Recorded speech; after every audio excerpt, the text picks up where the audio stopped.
Nombre, chapitre 13.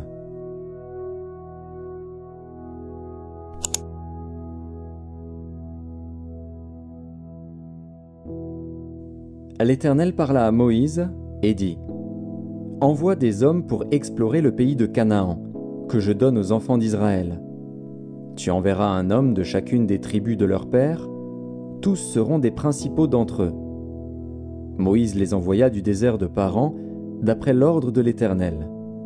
Tous ces hommes étaient chefs des enfants d'Israël. Voici leurs noms. Pour la tribu de Ruben, Shammua, fils de Zakur.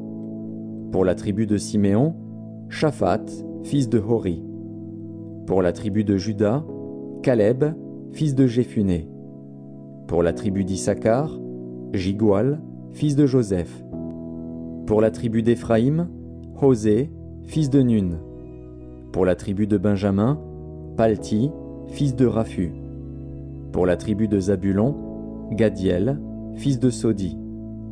Pour la tribu de Joseph, la tribu de Manassé, Gadi, fils de Suzi. Pour la tribu de Dan, Ammiel, fils de Guémali. Pour la tribu d'Azer, Sétur, fils de Mikaël. Pour la tribu de Nephtali, Nakbi, fils de Vopshi. Pour la tribu de Gad, Géuel, fils de Maki. Tels sont les noms des hommes que Moïse envoya pour explorer le pays. Moïse donna à Osée, fils de Nun, le nom de Josué. Moïse les envoya pour explorer le pays de Canaan.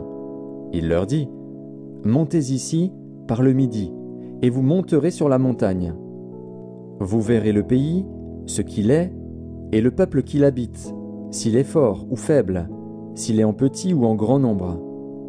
Ce qu'est le pays où il habite, s'il est bon ou mauvais. Ce que sont les villes où il habite, si elles sont ouvertes ou fortifiées. Ce qu'est le terrain, s'il est gras ou maigre, s'il y a des arbres ou s'il n'y en a point. Ayez bon courage, et prenez des fruits du pays. C'était le temps des premiers raisins. Ils montèrent, et ils explorèrent le pays, depuis le désert de Tsin jusqu'à Rehob, sur le chemin de Hamath. Ils montèrent, par le midi, et ils allèrent jusqu'à Hébron, où étaient Ahiman, Shéshaï et Talmaï, enfants d'Anak. Hébron avait été bâti 7 ans avant Tsoan en Égypte. Ils arrivèrent jusqu'à la vallée d'Ekshol, où ils coupèrent une branche de vigne avec une grappe de raisin, qu'ils portèrent à 2 au moyen d'une perche. Ils prirent aussi des grenades et des figues. On donna à ce lieu le nom de vallée d'Ekshol, à cause de la grappe que les enfants d'Israël y coupèrent. Ils furent de retour de l'exploration du pays au bout de 40 jours.